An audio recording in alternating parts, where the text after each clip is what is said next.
Hello, my name is Gary Wills and welcome to episode 44 of my channel.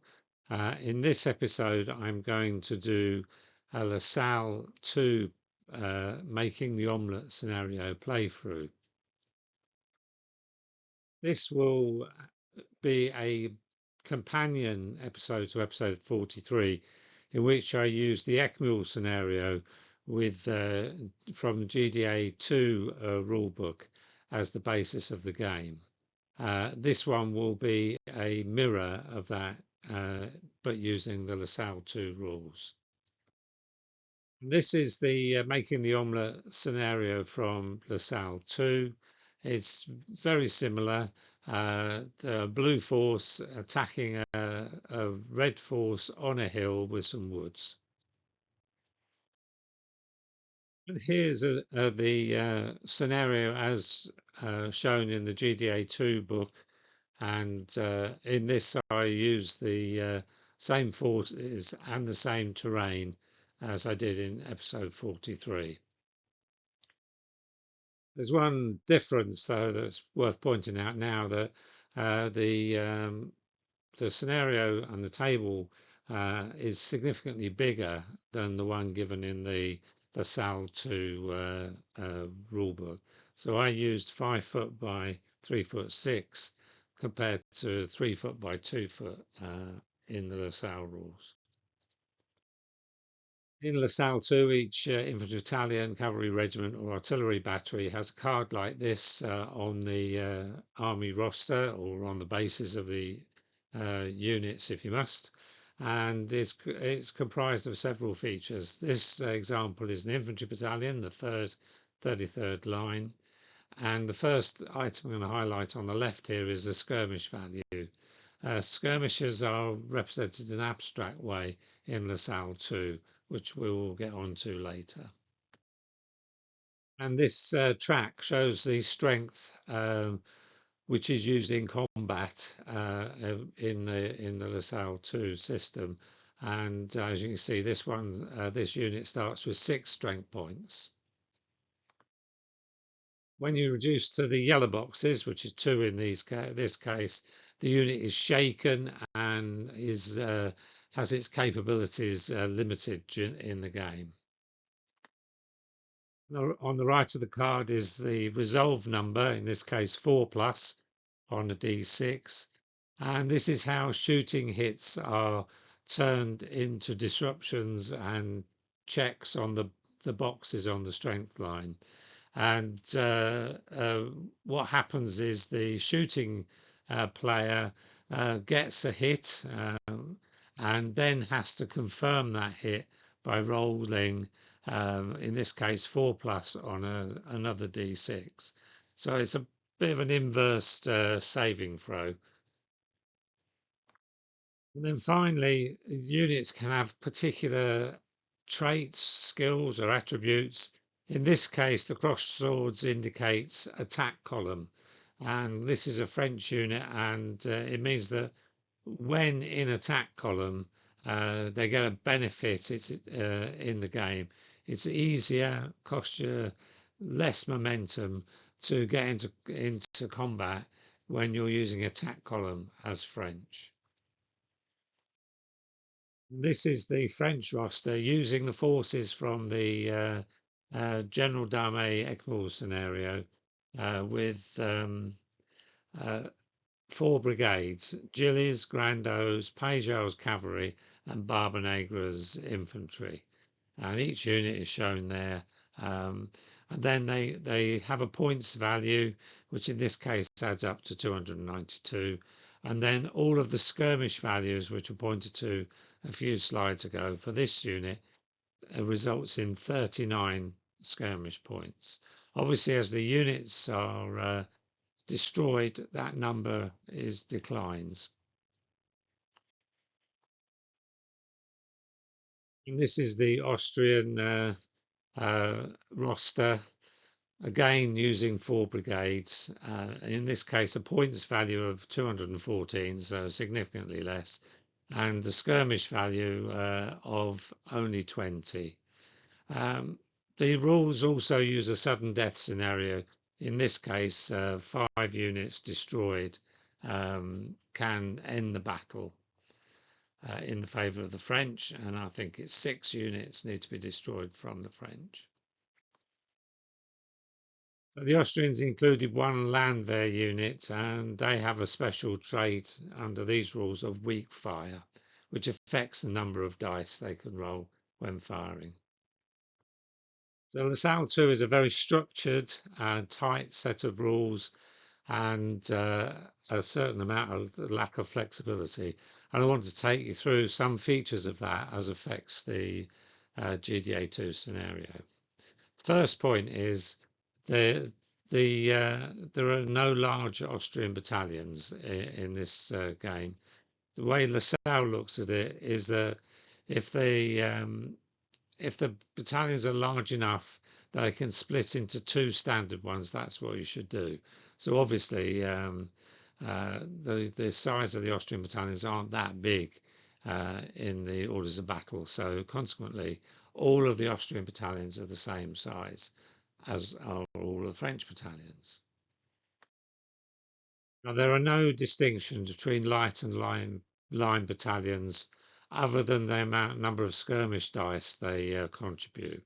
And for the French battalions, there's no distinction at all. All the battalions, in fact, the cavalry regiments, are 4 bases strong. No more, no less.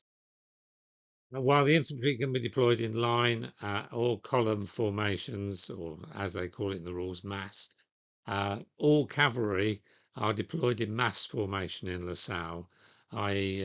2 bases at the front, 2 at the rear, and this is supposed to represent the way regiments use their squadrons.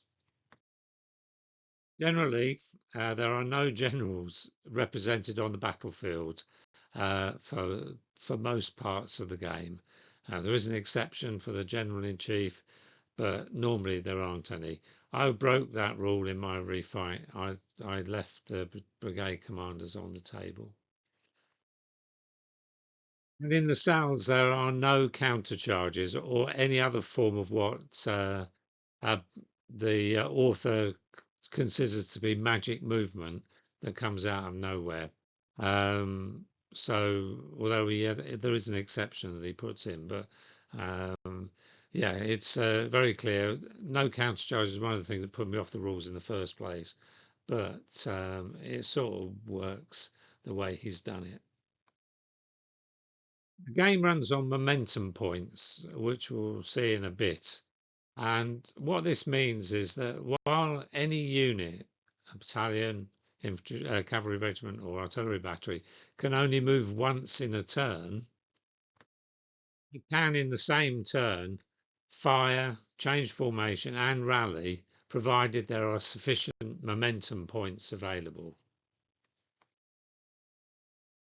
Related to this is the movement distances are all standard. There's no effect of terrain on movement in terms of distance. The thing that's changed is the cost of the movement in terms of momentum.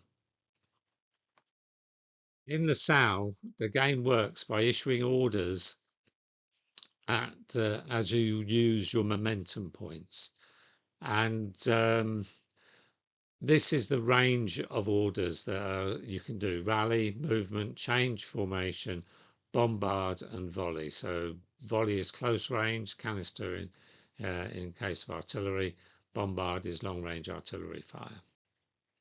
And the key thing is you can give any of these orders provided you have the momentum, but some orders will allow the other side to interrupt you. So you do so for instance, if you shoot a volley, when you've shot that volley, however many momentum points you've got left, the other side can take control of the game and start using their momentum points. So the orders are either of 2 types. They're either global, i.e. everything on your side on the table, or they're force orders, and this applies to movement and rally. And a force is no longer just a brigade, it's usually a brigade, but actually it's a group of units that are within 4 base widths of each other, and that defines a force.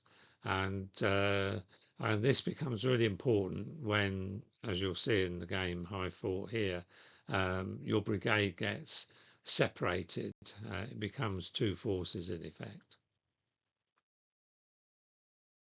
The other important concept is how near the enemy you are, which is defined as 4 base widths.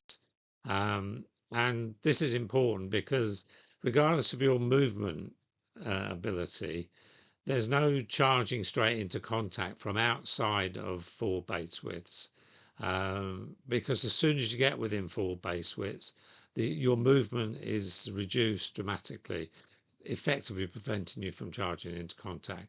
This then enables the enemy to interrupt you, fire a volley or whatever, and this is a really important thing. So if you do a number of these things close to the enemy, you'll inevitably end up being interrupted by that enemy.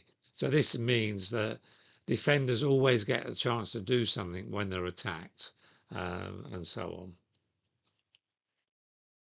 Final part of the chart is called complications, and there's a list of them here and how they affect the different orders. So each one of these adds a momentum point to the cost of the order. So if you charge, it will cost you 2 momentum points instead of 1, unless you're French with the attack column trait.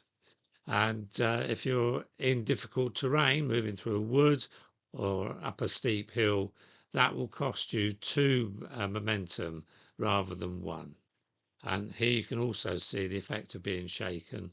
Trying to change formation costs you more momentum when you're shaken. Let's have a look at the victory conditions for the game. The position of the Austrian caissons in the game represents a victory point for either side at the end of the turn. The town of Obersanding offers the French a victory point, but not the Austrians. And more carnage, which is the Lasalle treatment for a larger number of units destroyed, gives each side a victory point. The sudden death, as I said earlier, is 6 units destroyed for the French. That would give an Austrian victory. 5 units destroyed for the Austrians would give a French victory. Strictly speaking, the LaSalle scenario doesn't use that in this case, but it's one of the options in the rules. Game length in this scenario is 8 turns. So let's now have a look at the setup. So the table will be familiar to those of you who've seen episode 43. Here we have the village of Obersanding in the foreground, with the Austrians occupying the heights on the left and the French under Friant on the right. And here you can see on the Austrian right, the von Riese's brigade is holding the town or village. The Austrian cavalry are to their left. And in the centre we have von Neustadter's infantry brigade. And on the Austrian left we have von Grill's brigade of infantry, including some Jaegers and artillery. So the caissons, which as you can see are captured French ones, are the French objective. And on the French side, on the French left, you have Grandeau's brigade of infantry and artillery facing the village. On the right, we have Gilly's brigade of infantry. And in the centre, we have Pajol's cavalry brigade. And in reserve, we have Barbonegra's brigade of infantry contributing their artillery to support Grandeau's battery. Let's move on to turn 1. So this shows you the momentum calculation at the beginning of turn 1. And you get a momentum point for each of the brigades you have. You get 2 momentum points if you've still got your baggage. And in this case, the general has contributed his own momentum, and basically you get a D3 as worth of momentum if you contribute a general. So in this case, the Austrians got 3 from their general and the French only 2. So we ended up with a total of 9 for the Austrians and 8 for the French. The numbers on the dice, D6s, don't mean anything. I've just used them as markers.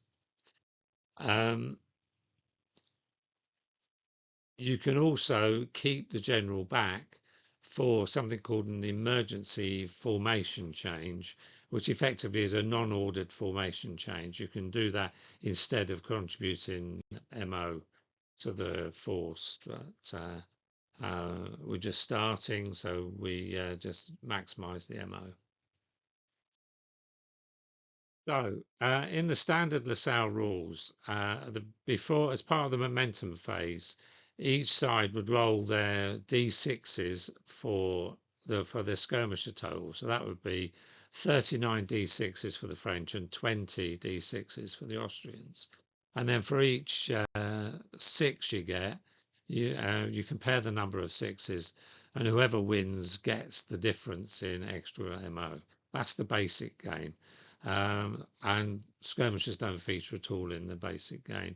I prefer to use the advanced skirmisher rule, which we'll see play out through the game. And in that, instead of MO, what happens is you compare the numbers of 6s you get in the die roll, and the difference is the number of voltigeurs that you get. And you'll see those in action in later moves. As it turned out, there were only 4 D6s, 4 6s on each side. So that meant there were no voltigeurs. So whoever wins the skirmish phase also gets the initiative. And as there was no result from the skirmish die roll, you take a roll off, and in the roll off, the Austrians won the initiative on probably the turn they least needed it. The next few photographs will show how the game ended at the end of turn 1, and I've chosen to do it for speed rather than give you a blow-by-blow account of the movements. But with the initiative, the Austrians started out by moving their cavalry forward towards the centre to try and threaten the French infantry as they advanced. And von Riese's supporting troops moved closer to the line of engagement. Brando moved his troops up towards the stream. The steel bar you can see by the village is the 4 base width length that marks the interrupt range. And here you can see the French cavalry have started to move forward to counter the Austrian move.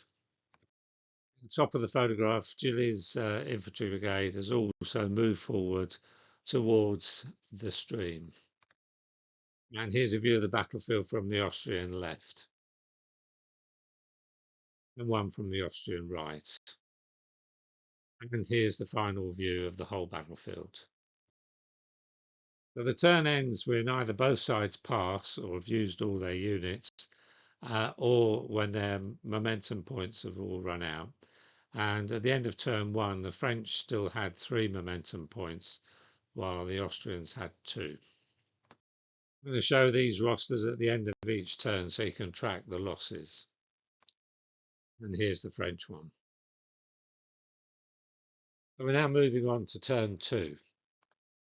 Now this turn again, both sides used their general to create extra momentum, and they scored the same, so both sides ended up with 8 momentum. In the skirmisher roll, this time the French got 5 6s and the Austrians only 3. So the French ended up with 2 voltigeurs and the initiative.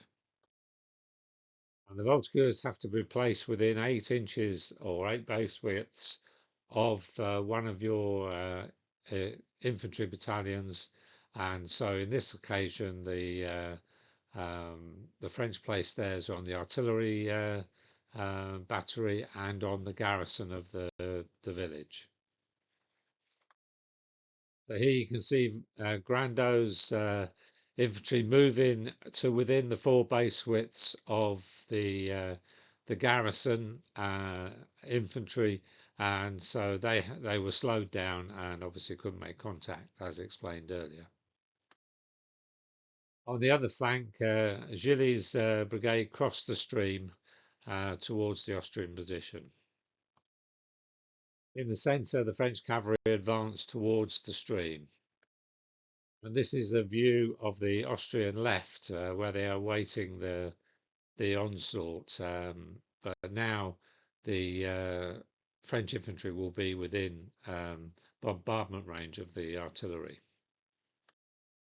In the Austrian centre, their cavalry has advanced towards the stream, intended to see off the French chasseurs. On the right, the garrison of the village has opened fire on the oncoming French columns. Here's a close-up of the Austrian centre with the cavalry heading for contact. So at the end of move 2, the Austrians had still 3 MO left and the French had 1. So we'll now move on to turn 3. On turn 3, again, both generals added their momentum to the total, with the Austrians getting 3 points that way and the French only 2. So in the end, the Austrians had 9 MO and the French only 8. And again, the French had more dice, therefore more sixes, and they ended up with 3 Voltigeurs and the initiative. Okay, so this photograph shows you the result of the French from Grando's brigade charging in on the village. And the way the combat works is a bit like DBA. So you get 6 points because representing the strength on the strength chart, which shows you that the Austrian fire musketry didn't do much in the way of any casualties.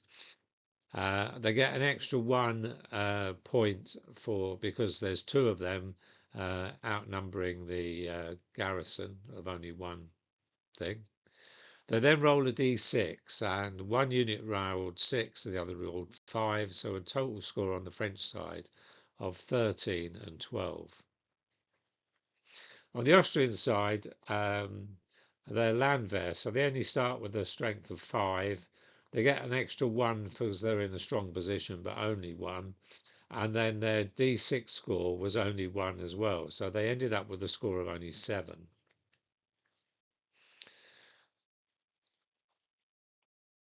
Now, a roll of 6 on one side and 1 on the other, regardless of all the other scores, counts as an upset victory, which immediately breaks the Austrian Landwehr. And on the extreme French left, 2 of Grando's battalions across the stream and closed in on another one of Ries's regular battalions, who have opened fire as the French have got within 4 base widths. On the other side of the village, the Austrian artillery has sensibly withdrawn in order to get out of the way of the oncoming infantry. And on the French right, Gilly's brigade continues to press forward towards the Austrian-held heights. While in the centre the Austrian cavalry moved forward to the stream, the French chasseurs thought better of it and withdrew some distance so that the Austrian cavalry could be bombarded by the French artillery. And here's an overview of the Austrian right at the end of the turn. And you can see there's no magic movement in the game. So although the landwehr was broken, the French attacking infantry haven't occupied the town, and they can only do that if on a subsequent move. And here's a picture of the Austrian centre and left with the Gillies men closing on them. So at the end of that turn, not surprisingly, the French used all their momentum and the Austrians were down to 2 points. This is the Austrian roster at the end of the turn, and what you can see is that the landwehr have been destroyed, as I said during the game, and crossed off. What this does is their 1 point of skirmisher will reduce the skirmish value of the Austrian division by 1 point. So here we see the French roster at the end of turn 2, and you can see that the French in their storming of the town have hardly been touched. Only one unit has received a disruption, and that will have been in the either the artillery before it retired or the landwehr's single dice of musket fire. Gillies' men have taken more hits from the Austrian artillery, and you can see the 2 different types of hits here. The battalion at the bottom has a single line through its box number 6, whereas the one above it has a cross in box number 6. And this shows that the one above with the cross had tried to rally off one of the hits, and if you fail, it becomes a permanent hit. So we now move on to turn 4. So this is halfway through the scenario. Again, both generals committed themselves to generating extra Mo, and therefore, in this case, they both scored high, so got 3 points each, and both sides ended up with 9 momentum points. And in the skirmishing phase, the French got 4 6s out of their 39 D6s, and the Austrians only got 2 out of their reduced 19 D6s, which meant that the French got another 2 voltigeurs and the initiative. And you can see here circled where the French placed their voltigeurs, one on the infantry battalion to the right, Austrian right of the village, and one on the withdrawing artillery battery. The significance of the latter one is that you can't change formation until the voltigeur is removed by another order, so it effectively slows the deployment of the battery down. With the initiative, Grando's infantry charged in on the Austrian battalion to the right of the village, and you can see the scores here. The French have still got 6 strength points each. They get 1 for outnumbering, and their D6 scores were 3 and 5 respectively, leading to 10 and 12 as their totals. The Austrians had 6 strength points. Their D6 score was 3, so they ended up with 9. And because the defender had been beaten by 3, the Austrian 1st Chastelier infantry regiment was broken. So you can see here a view of the table at the end of the turn. And in the foreground of this shot, you can see Grando's buoyant infantry as they surge through and around the first objective. In the centre, you can see the Austrian cavalry have withdrawn in the face of the artillery fire. This is another view of the Austrian cavalry and the rest of the Austrian line. On the Austrian left, you can see here Gillies' battalions have started to mount the slope through the woods, while one battalion forms line in the face of the artillery fire.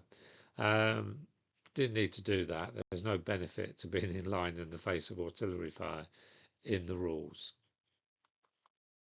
And here's a close-up view of the retirement of the Austrian cavalry. And this is a view of the French side of the table with Barbanegra's brigades standing in reserve um, while the cavalry await the destruction of their opposite numbers by the French artillery. But the turn ended with the French having spent all of their momentum. One reason why Barbanegra's brigade was still on the slopes, on their starting line, and the Austrians were reduced to 1 point. Here you can see the Austrian roster at the end of term 4, and the von Ries's 2nd battalion having been destroyed reduces the Austrian skirmish score down to 17. So getting the initiative becomes even more difficult for them. In the center of the chart, you can see the cavalry rosters, and the artillery have been particularly effective, scoring 2 hits on the cavalry, and these hits were attempted to be rallied, but both ended up being permanent. So the Austrian cavalry reduced to 5 points apiece. And here's the French roster. And despite attacking supposed to be difficult and costly, you can see the French have got off fairly lightly overall. Right, so we're now going to move on into turn 5. So in this turn, both generals contributed the extra momentum, although the Austrians got 1 while the French got 2. So this meant that in total, the Austrians had 7 momentum and the French only 8. As far as the skirmishing rolls were concerned, it was a bit of an exceptional turn, with the Austrians rolling only 1 6 out of their 17 d6s, while the French rolled 10 6s out of 39 d6s, both extreme results. This meant the French got 9 voltigeurs as well as the initiative. And in fact, the French could only use 4 of those voltigeurs, which they deployed against the Austrian left in front of Gilly's advancing brigade. The 8 Bates width or inch distance being the determining factor. So here's a shot of the battlefield at the end of term 5. And here you can see another shot from the extreme right flank of the Austrian line. In this view of the center of the battlefield, you can see that the presence of the Austrian cavalry has forced the French infantry to form square, and therefore the French cavalry has come across the stream in order to clear the way for Grandeau's army to make further advance.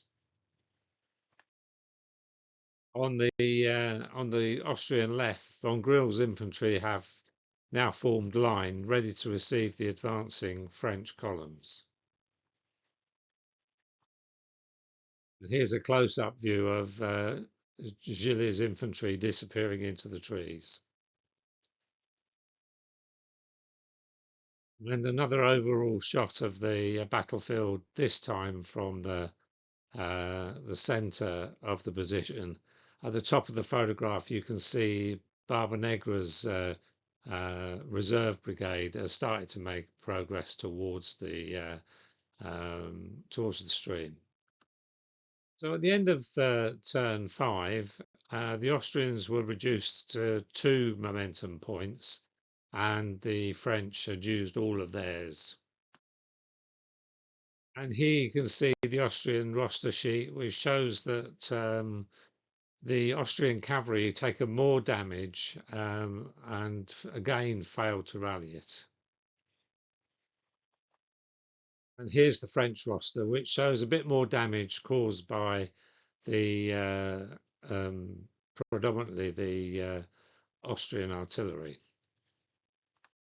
But let's now move on to turn 6.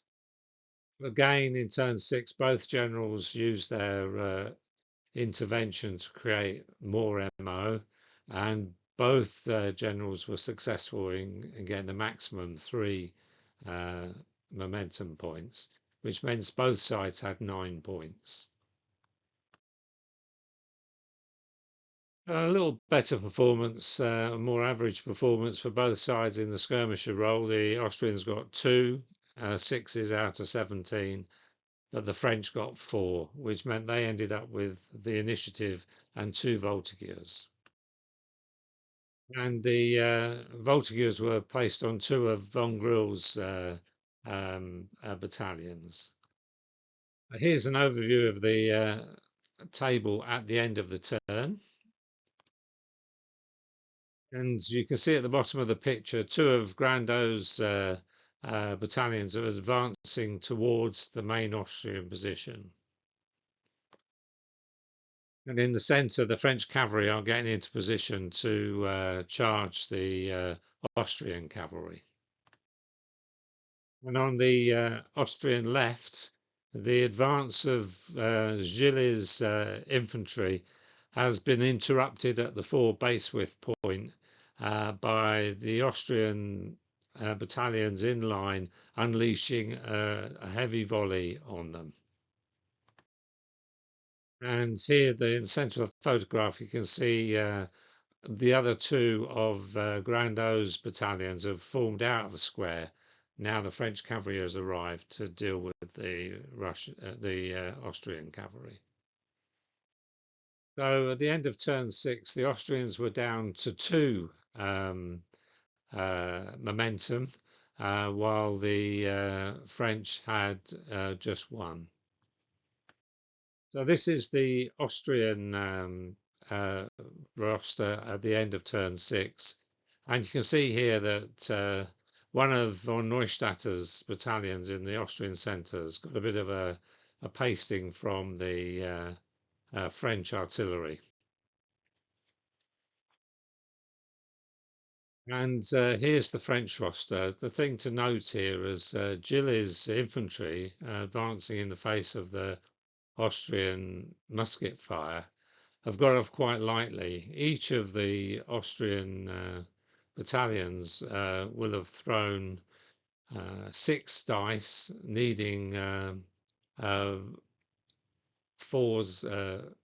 well, probably 5s to hit because the French were in the woods, and really did very little damage by the time the resolve rolls were done. The unit at the bottom has got hit, but that's the one advancing in the face of the Austrian artillery. So we'll now move on to turn 7. And again, the generals have used their intervention to provide more momentum points.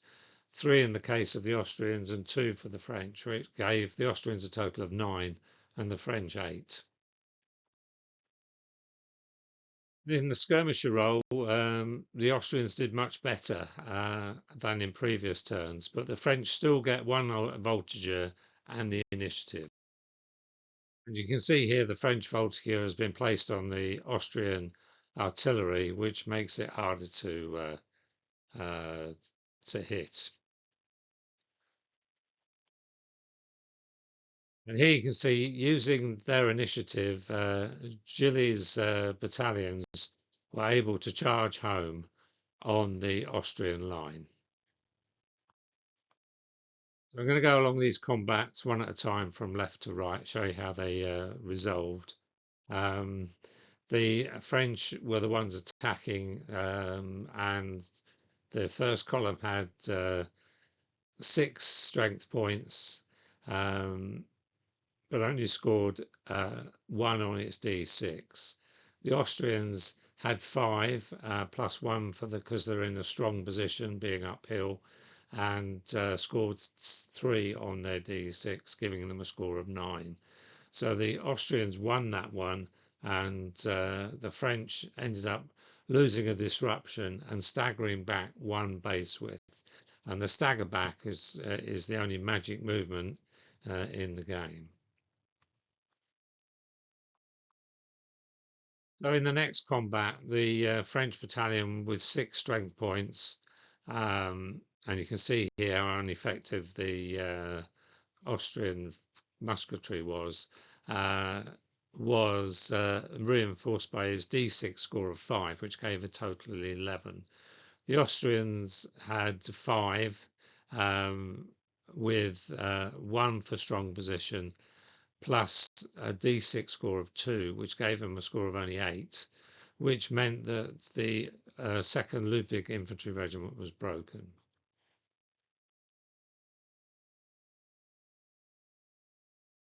The next Austrian battalion was charged by 2 French columns, and again it was 5 for the Austrian strength, plus 1 for strong position for being uphill.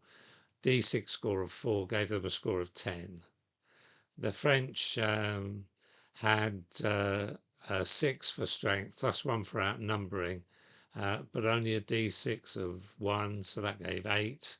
And the other French battalion also had the 5 for strength, plus 1 for outnumbering to 6, but then again also scored only 1, giving a score of 7. So in this case, the French received 1 disruption each and were staggered back 1 base width. Finally, the Austrian battalion on the right, 6 for strength, plus 1 for strong position for being uphill, a score of 6, gave 13. The French had only 3 strength points, plus a D6 score of 3 gave them 6, which meant that the Austrians won and the French again got a disruption and staggered back 1 base width. So this was the position at the end of the French assault, but that allowed the Austrians to interrupt. And the Austrians launched an immediate counterattack. So again, moving from left to right, the Jaeger battalion with a strength of 5 and a score of 3 was 8, while the French had a strength of 5 and a score of 6, which is 11. Because the French were defending, the 3+ difference didn't break the Austrians, but it caused them to a disruption and caused them to stagger back 1 base width. In the centre, the Austrian unit had a strength of 5, a dice score of 5, giving a total score of 10, while the French, with a strength of 5, had a dice score of only 4, giving 9. So the French received a disruption, but because the victory wasn't strong enough to force them back, the Austrians also received a disruption and had to stagger 1 base width. And on the right, the Austrian with a strength of 6 and a dice score of 1 had 7, which is a pretty low score, but it was big enough. The French only had 2 strength points left and got a score of only 2 for 4 in total, and that 3-point difference was sufficient to break the 33rd line. And this photograph shows the situation after the fighting had all been resolved. And in the centre, the French cavalry charged in on the Austrian cavalry. In the combat on the left, as we look at them, the Austrians defending with 4 strength points and a D6 score of 6 for a result of 10, faced off against the French chasseurs, the 12th chasseurs, who had a strength of 5 and a D6 score of 4, with a result of only 9. So this meant that the Austrians had a disruption, but the French unit also had a disruption and was staggered back 1 base width. On the right-hand combat, as we look at them, the French chasseurs, with a strength of 5, scored 3, and for a total of 8, while the Austrian unit with a strength of 4 and a dice score of only 1, giving a total of 5, which should have meant that the French had a 1 disruption, and the Austrian Chevalier representing the second Sipsik Hussars should have been broken. However, at this point, I made one of those mistakes that happens when you play solo. Uh, I misinterpreted the combat results chart, which is shown here, and for some reason, I I only gave the Austrians 1 disruption and a staggered result instead of breaking them. On the Austrian right, the French infantry from Grandau's brigade continued their advance on the remainder of Rees's brigade on the hill. And here you can see an overall view of the table at the end of this turn 7. And here's a view of the French side of the table. So again, at the end of turn 7, the French again had used all of their momentum points, while the Austrians had 1 left. And here's a view of the French roster at the end of turn 7, looking pretty healthy with 1 unit, which meant that they lost 3 points off their skirmish dice from 39 down to 36. The Austrian roster is looking significantly less healthy. You can see the Austrian cavalry is in a warm state, and there are obviously significant losses on the Austrian infantry brigades. So we'll now move on to the last turn of the game, turn 8. And again, in this turn, the generals used their intervention to increase the momentum of their side, which resulted in the Austrians having 9 MO and the French 8. On the final turn, the Austrians have won the initiative. They got 4 6s out of their 15 D6s, while the French scored a miserly 3 out of their 36 D6s. So the Austrians get a Voltigeur and the initiative. And here you can see that Voltigeur placed on the extreme left wing battalion of the French infantry from Grandau's brigade. The Austrian left, the French battalions of Gilles' brigade, the remainder of them, again charged into contact with their Austrian opponents. On the left, the Jaeger battalion of the Austrians was assailed by 2 French Léger battalions, and the Austrian with 4 strength points and a D6 score of 3 scored 7, while the French with strength plus 1 for outnumbering and D6 score of 2 got 8, while the second battalion got a strength of 3 plus 1 outnumbering plus a D6 of 3 for a score of 7. And the result there meant that the Austrians again received another disruption, while the French also received a disruption and were staggered back 1 base width.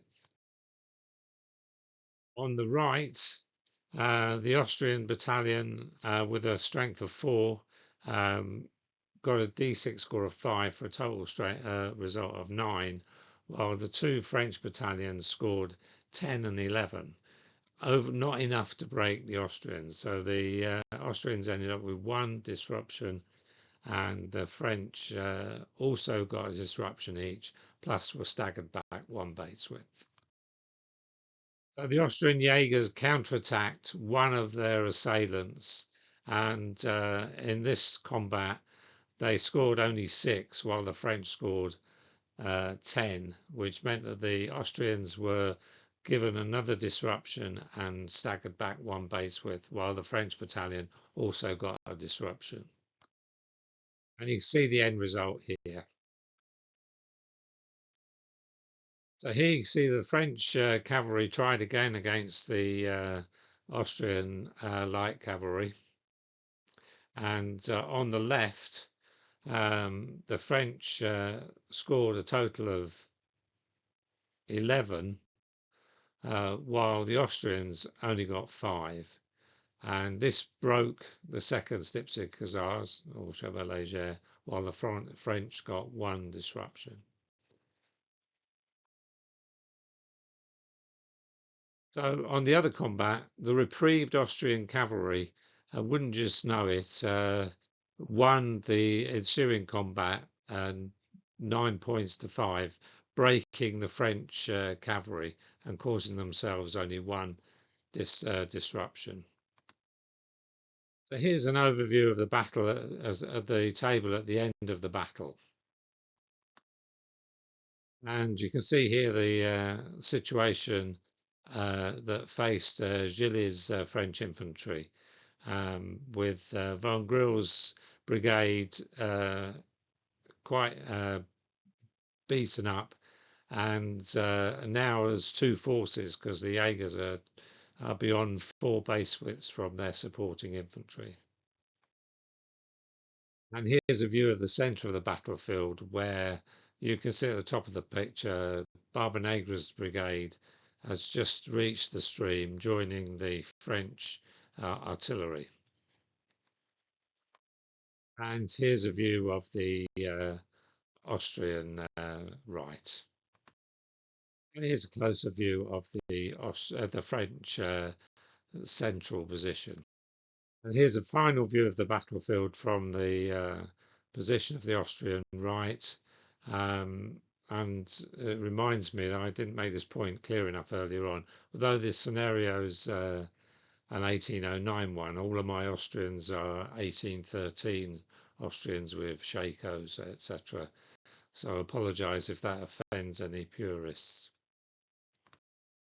So at the end of the turn and the game, the Austrians had used all of their ammo this turn, and the French had only 1 left.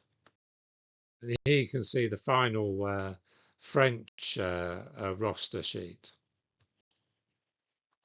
And here's the more battered Austrian sheet. A lot of damage, but not quite at the sudden death level.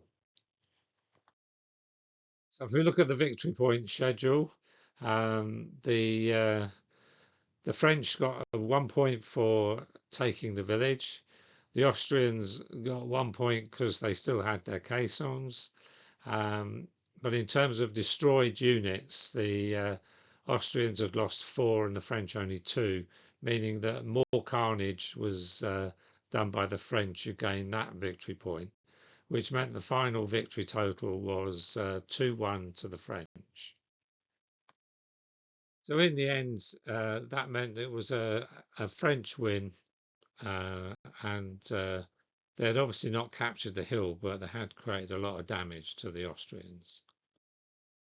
So a few comments about the rules as I see them, having played this full playthrough. The good stuff is that they're standardized, so they make it easy to set up the troops, and easy to run the game because you're not looking for differences between sizes of units and all that sort of stuff. They're fast play, and it makes them suitable to get a 4 brigades a side game done perhaps in a club night of 3 hours. And obviously the interruption system keeps everybody involved as the momentum is spent by both sides alternately through the turn. And the game was very enjoyable, in fact more enjoyable than I expected it to be. On the other hand, there's a question as to whether the game's over standardized, and it's the issue of the Austrian battalions um, is an interesting one in that splitting even a very large battalion into two smaller battalions, yeah, it fits it into the game, but it's an argument whether that's a good model.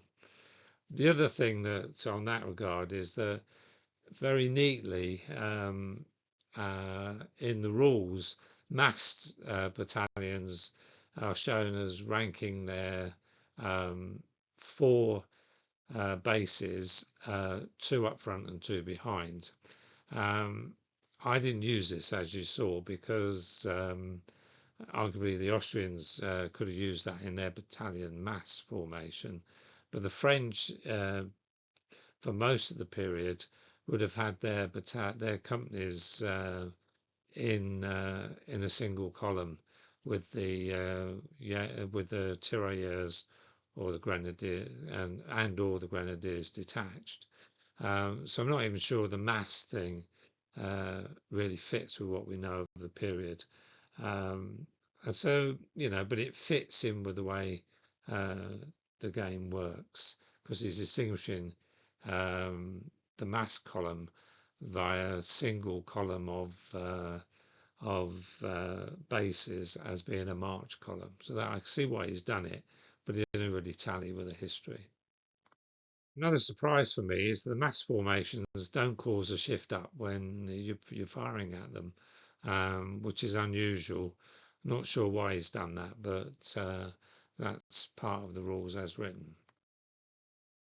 And there's a question mark about the period feel. Does it really reflect Napoleonic fighting, or could you use this set of rules for any period for where the horse and musket were the centre of attention. The other issue is the number of D6 that you use in the skirmisher phase is ridiculous. Rolling 39 dice, while it has advantages because all of us got more dice than we need, um, seems a ludicrous way of going on. There must have been a different way of doing it.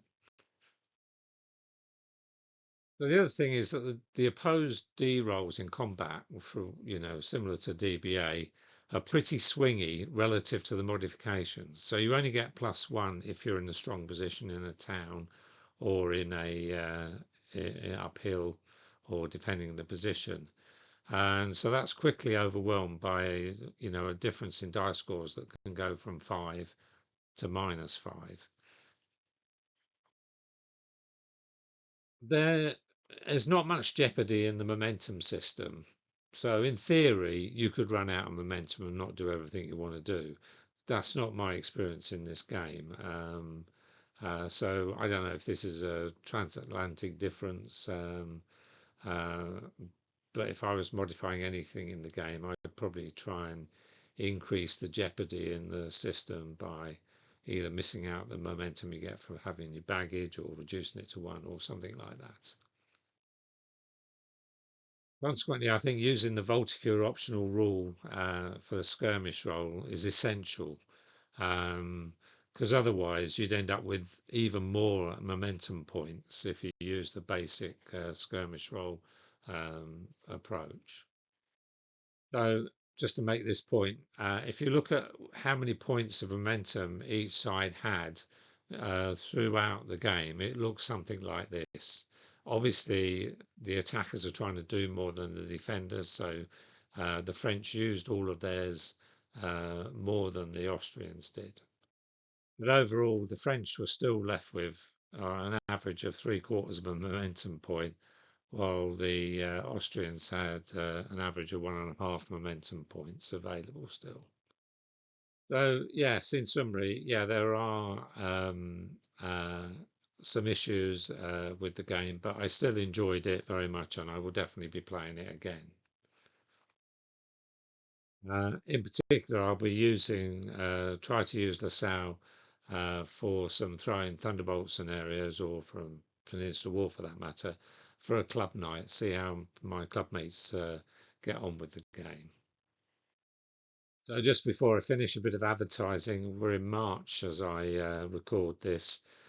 Next month is Salute, and I just want to plug my game. I'm going to the peninsula, and I wrote a chapter in a book called Glory is Fleeting, and in that I talked about McCune's division at Salamanca.